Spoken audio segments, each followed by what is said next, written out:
Good evening. It's nice to have you back with us. We're on Chaf Aleph, Amud Aleph. If you remember, the last thing that we were talking about was the idea that if indeed Torah protects someone from transgressing, so what happened in the situation of Doeg and Achitophel, right? Doeg, as we know, was an advisor to David HaMelech, Doeg was an advisor to Shlomo to Shaul. Doeg was an advisor to Shaul, he actually ratted out David, and that resulted in the decimation of the Kohanim of the city of Nov, and ultimately Doeg met his end. Doeg had obviously become a transgressor. Asks the Gemara, why, if that's the case, if we say that learning Torah protects someone from transgressing, and Doeg was clearly a Talmid Chacham, the Gemara in Maseches Sanhedrin says without a shadow of a doubt, Doeg was a Talmid Chacham. So why, if that's the case, if Doeg was a Talmid Chacham, why did he transgress? Same thing by Achitophel. Achitophel was an advisor to David HaMelech, right? An advisor to David HaMelech. What happened? What did Achitophel do? So if you remember Achitophel, there was a rebellion. David HaMelech, if you ever want to make a series, a film series on, real life tragedies, the life of David HaMelech was a very challenging life. David HaMelech, he was a king, Einachinami, he was a tremendous king, tremendous leader of the Jewish people, but his personal life was plagued by all kinds of challenges. And one of the challenges was that David HaMelech's own children rebelled against him. Anybody remember the name of the son who rebelled against him? Avshalom. Avshalom, correct. David HaMelech had a number of children. I think the count was like 20-something children with wives and concubines. And David HaMelech's third son, his name was Avshalom. And at a particular point, Avshalom tried to seize power from his father, literally tried to rebel and was successful in rebelling against his father, chased David out of Yerushalayim. And Achitophel, who was David's advisor, changed sides and sided with Avshalom. By the way, that didn't turn out too well, right? Because ultimately what happened? Ultimately, Avshalom lost in his bid to unseat his father. Avshalom attacked David's forces. When David HaMelech fled, he didn't just run out the door with his suitcase. He ran out the door with his soldiers, those who were loyal to him, and then he rebuilt an army. And now when Avshalom attacked, so David was able to counterattack and to reclaim the kingship. What happened to Avshalom? Anybody know? His hair got caught in the tree. Right. So the famous story of Avshalom, how Avshalom got killed, is Avshalom, who prided himself on his beauty, on his hair. He had this very long hair. His hair got caught in a tree as he was fleeing from David's forces. His hair got caught in a tree. Yanked him off of the horse, and here he was dangling from this tree. And he actually took out his sword to cut his hair and to save himself. And as he was about to do that, the earth opened up, and he looked down and he saw hell waiting for him. And he said, I'm not so sure this is a good idea. So he stayed there, and ultimately what happened is he was killed by David's army, by Yoav. He was killed by Yoav. David HaMelech mourned tremendously over the death of this son Avshalom. Even though Avshalom was a rebellious son, rebelled against him, caused him tremendous agmas nefesh, he was nevertheless David HaMelech's flesh and blood, and David HaMelech mourned over him for a very long time. before being able to shake that off and literally regain his ability to govern Bnei Israel. So Achitophel, because we got into this from Achitophel, who was an advisor to David at the time that Absalom rebelled, Achitophel chose Absalom over David, and not only that, but Achitophel advised Absalom to publicly have relations with his father's concubines, sort of as the, you'll pardon the expression, the nail in the coffin of David HaMelech's reign. So how could it be that Achitophel, who was also a Talmid Chacham, the Gemara in Maseches Sanhedrin records Doeg and Achitophel as two of the Talmidei Chachamim, how could they have made such a mistake? If Torah is supposed to protect us, so how could this have happened? How could they have succumbed to the errors in judgment that they ultimately did, and their transgressions? How could that have been? So if you remember, we gave a particular answer last week, Rav Yosef's answer. And what does Rav Yosef say? Rav Yosef says the reason why David HaMelech, so the reason why Doeg and Achitophel transgressed, despite the fact that they learned Torah, is because they didn't learn Torah properly.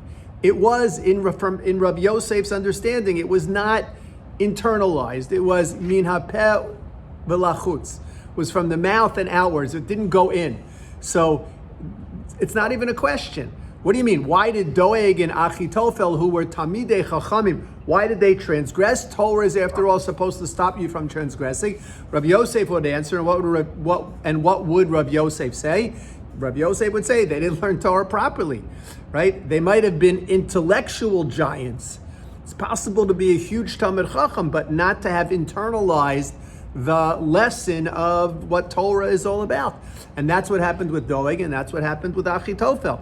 And that's why it doesn't serve as a contradiction to the idea that Torah protects us, that when you learn Torah, it protects you from transgressing. It doesn't serve as a contradiction to that, says Rav Yosef. Why?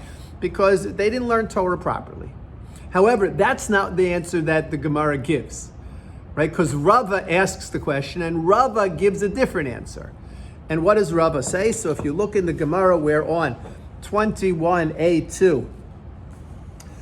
So if you look in the Gemara there says, Ella Amar Rava, where on the last line of the gray bar section, Ella Amar Rava, Torah be'idna da'asik ba migana umatzla. Rava is now going to come along and reformulate, right, the principle that Rav Yosef set down.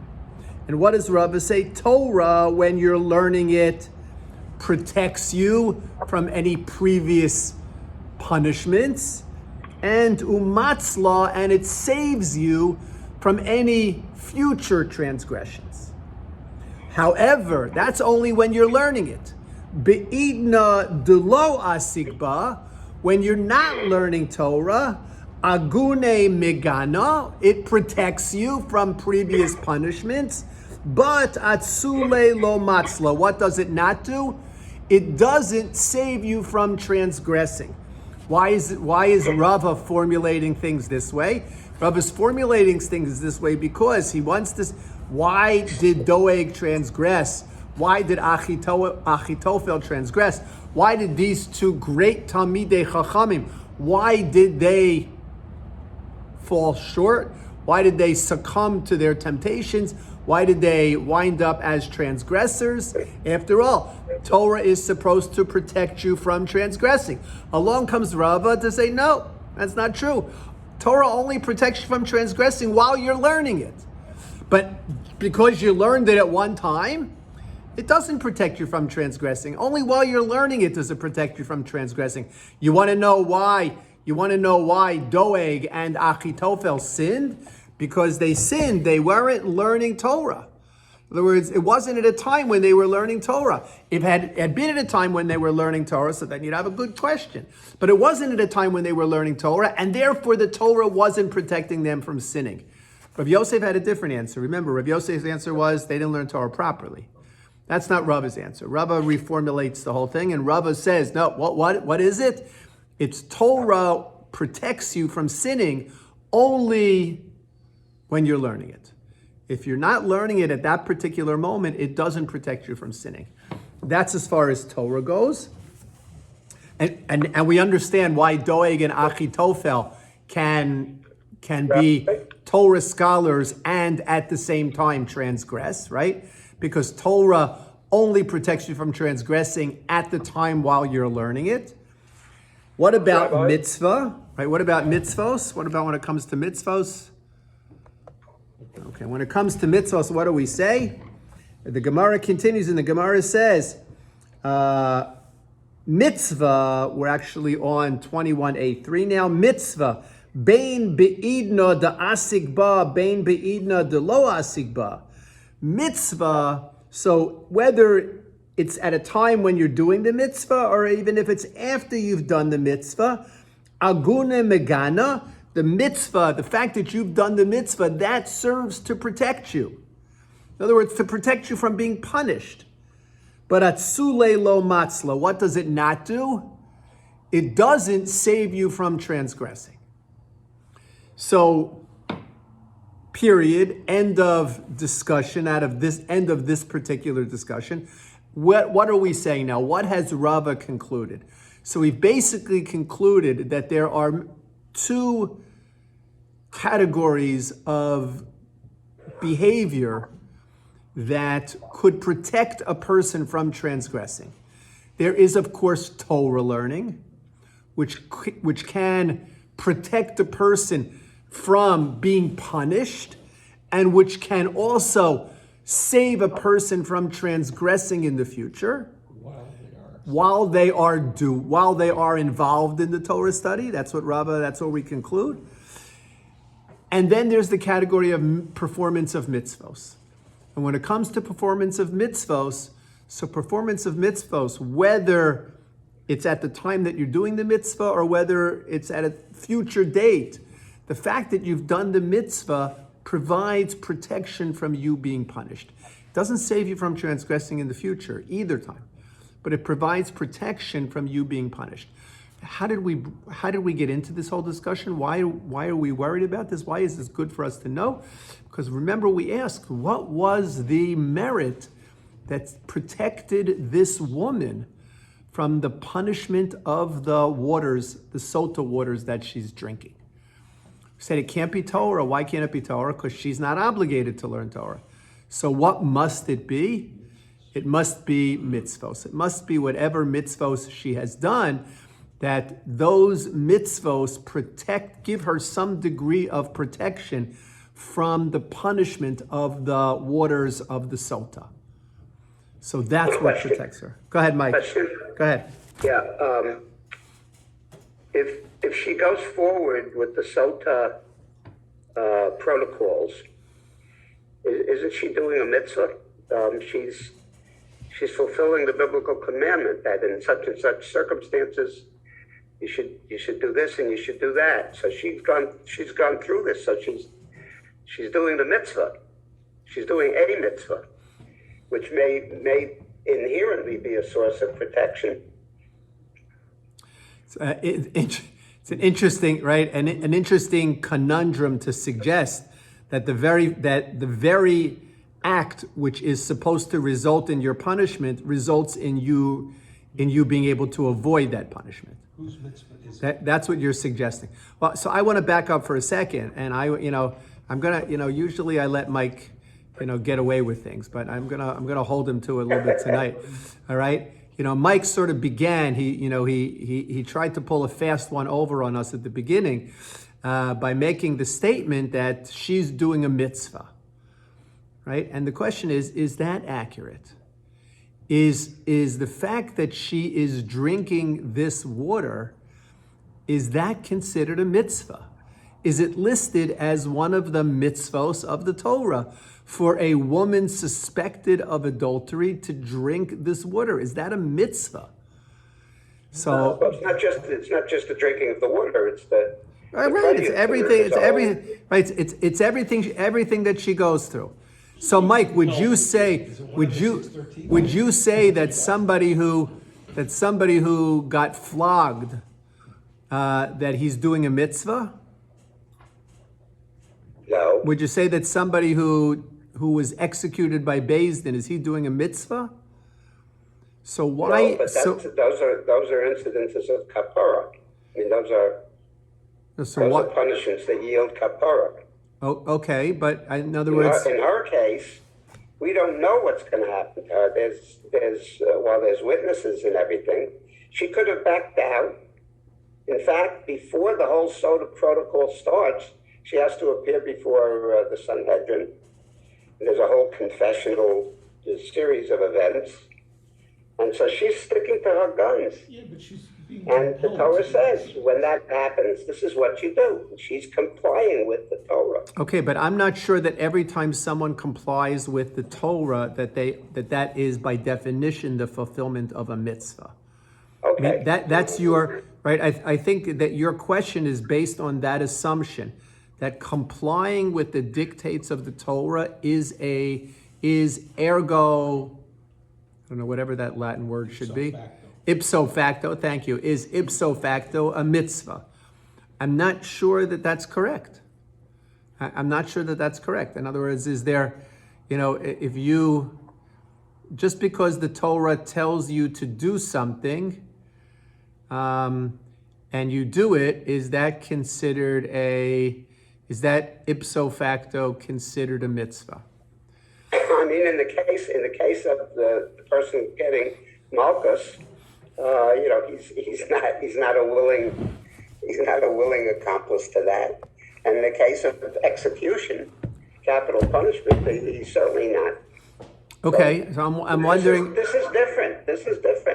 I'm wondering if we can. It just seems to me. It seems to me unusual that the very act that's supposed to result in her being punished can accrue to her merit. In other words, it's just something that doesn't sound right in that equation, Mike. Right? That she's doing this because she has been accused of being unfaithful. So the very fact that she goes ahead with this process, you want to suggest that can accrue to her merit and actually serve to protect her. It just something doesn't smell right about it. If she didn't feel her innocence of some kind, why in tarnation would you want to undertake death? Mike, why do people smoke cigarettes? I think there's a little difference between that and the Sotah. No, in other words, that's a pleasurable experience for people. The Sotah doesn't have it. No, but what I'm saying is you can know intellectually that something is bad for you and nevertheless do it. Now you could argue it's nicotine, it's an addiction, you don't really have a choice, it's right. But what I'm saying is a person can brazenly, the very nature of sinning, the very nature of transgressing is a person is warned and a person says, I don't care, I don't care, I'm going to do it anyway. Right? So she's guilty and she is nevertheless going ahead with a certain brazenness. Maybe she doesn't believe that it's going to work. Maybe she doesn't believe that it's going to happen to her. But she is going ahead with this brazenness to suggest that the very fact that she goes ahead with it should protect her. It doesn't sound right. It doesn't sound right to me. Okay. So think more about it. Go ahead, Norman. There are components to this process. I'll repeat what Norman is saying. I know it's hard to hear. Go ahead. There are components to the process. The witnesses who give aidus and warn her, did they get a mitzvah? The Kohen that's taking the barley and separating it and burning it, does he get a mitzvah? Scraping off the print and burning it, Is that the mitzvah? This is all part of a process. So she is part of a process, but you can't say each part of that gets potentially a sotah mitzvah. So they're all part of this ordeal, if you will, or the process. That's why I think this is an issue. To focus on this one aspect that she is, that subjected herself to this, gives her the credit. There are a lot of other players, supporting actors here. Right, Norman is suggesting that the whole sotah, this whole ordeal is a process. And to be able to break it up at any one point and say that's the point at which the person gets mitzvah credit is maybe misguided. I think that's what you're saying. Could be. Okay. And Mike, I'm not sure that I have a better answer. It just doesn't, it's not sitting well with me. I recall the commentaries on the Navi saying that Hannah was so upset at not having children that she threatened her husband that she was going to go through the Sotah process because there's a reward at the end of the rainbow if you're found innocent. And that's to have a baby. Well, that's correct, but does that mean right, it's a mitzvah? So maybe a woman feels she's not guilty despite the aidus, and she's going to survive it, and she goes through the process. It could be. She wants to have a baby. Could be. It could be. I mean, it could be. I think it's I think Chana was an unusual situation. I think it's hard to project from Chana to other people, but. Okay, now I'm not using her as a precedent. I'm just saying that it's a two-way. In other words, it's a two-ticket. It's a test. It is a test. The Gemara is assuming that she's failed, and therefore something calamitous is going to happen from the Meso. But the truth is that it's a test. No, the Gemara is not assuming. The Gemara is not assuming that she's going to fail the test. The Gemara is telling us that if she's guilty and nothing happens to her, she doesn't die immediately as a result of the Sotah, we are to learn that there might be mitigating factors. I think that's what the Gemara is telling us. The Gemara doesn't assume yay or nay. Right? In other words, what happens? The woman drinks the water. So if she's guilty and there are no factors protecting her, so what happens? The effects of the water are near immediate. Right? Her color changes, she becomes sallow, stomach swells, right? So much so that the Kohanim said, let's get her out of here, right? We want to get her out of here. So the effects are near immediate. If she drinks the water and literally nothing happens, so that would seem to indicate that she's innocent, right? It would seem to indicate that she's innocent. Correct. But the Gemara is suggesting that there could be yet another option. And what is that? That she's drinking the water, nothing is happening on an immediate level, not because she's innocent, but why? But rather because she has something affording her some degree of protection, extending the inevitable. And exactly what that is what our Gemara is discussing. Now, here's the story. You read in the newspaper that on Tuesday there's going to be a Sotah ordeal at the Beis Hamikdash, and you came to watch the Sotah ordeal at the Beis Hamikdash. And at the end of the ordeal, this woman walks away. What do you know? What do you think? You think she's innocent. You think she's innocent. She might be innocent, and at the same time, she might be guilty, just having some merit that delays the punishment. So we spoke about how do we know what the difference is? Like, how do we know if she's innocent, or if she's innocent, or if she's guilty, just not being immediately punished. How do we know the difference between those two? So what we said is that there is a physical difference in appearance. That despite the fact that the water doesn't kill her, nevertheless, the water has an impact on her. It doesn't kill her right away, but she doesn't thrive. As opposed to the woman who is innocent. What happens to the woman who is innocent? She is going to thrive. She is going to conceive a child.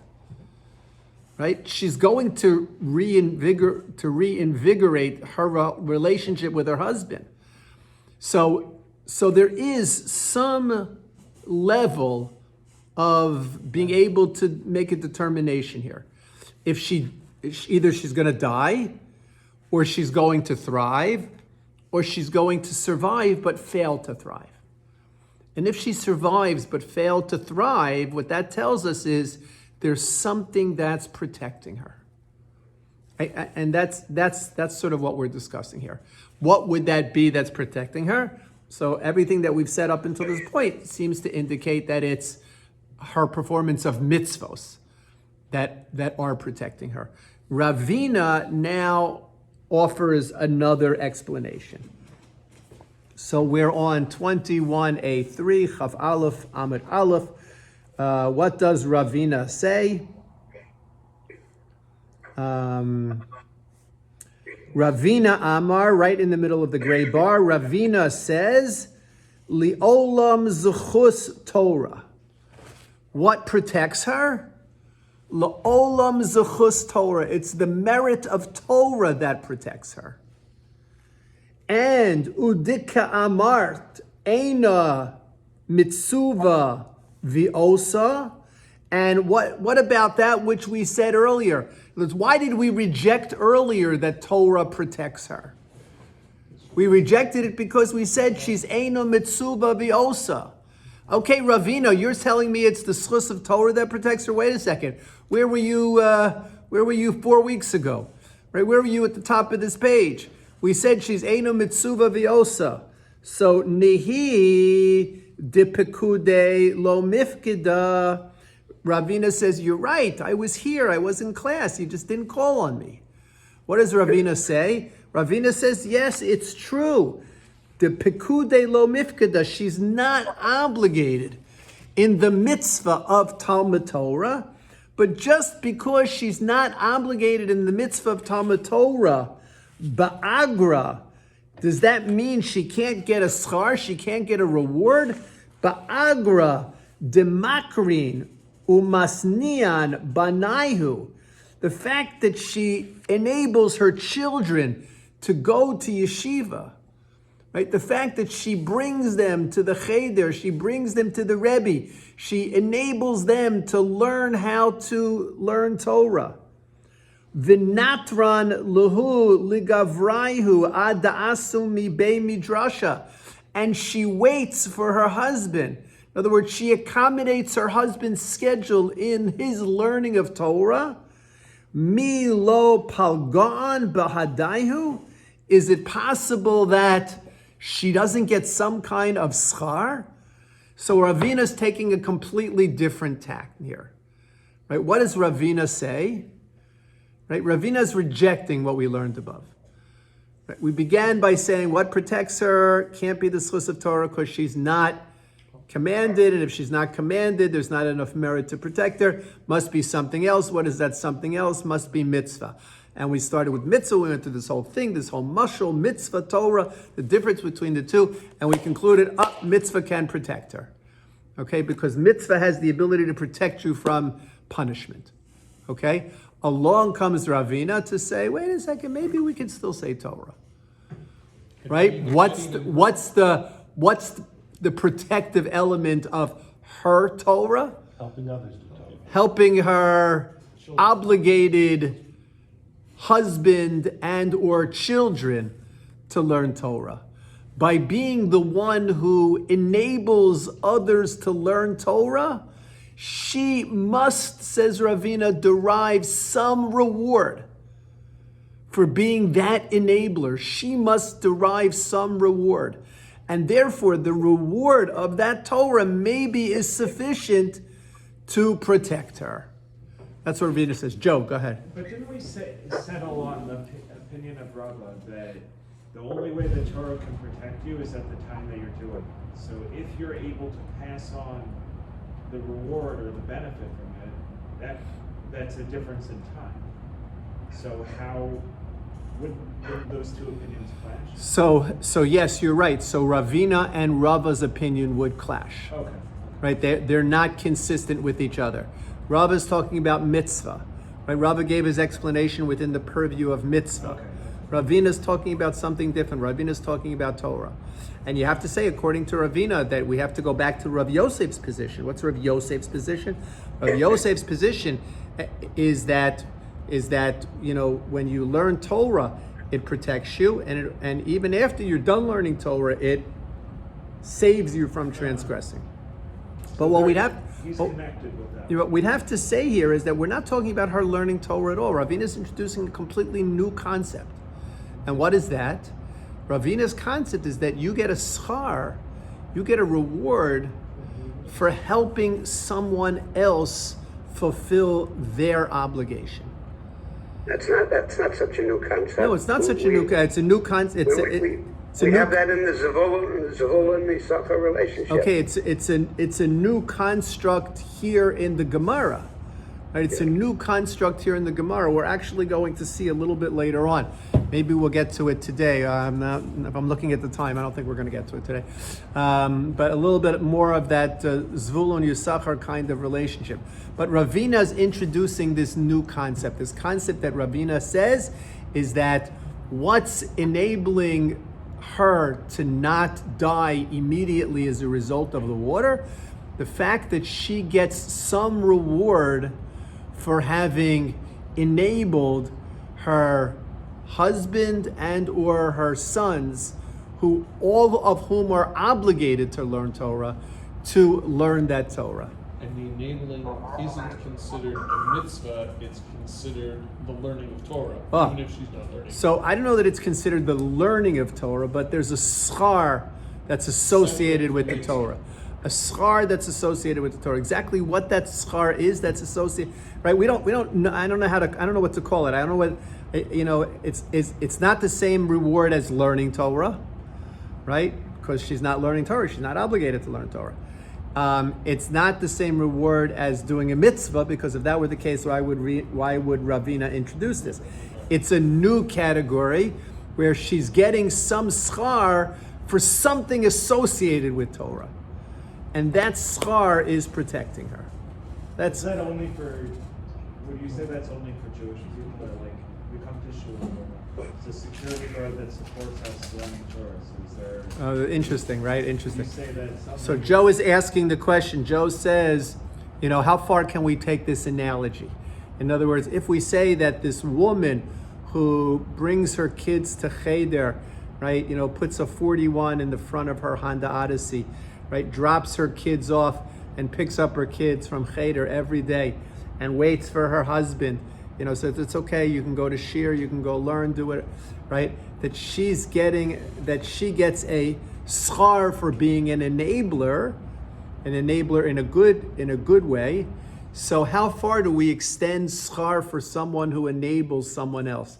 So for instance, the security guards who are here on Shabbos, right, who are enabling us to learn Torah, let's say.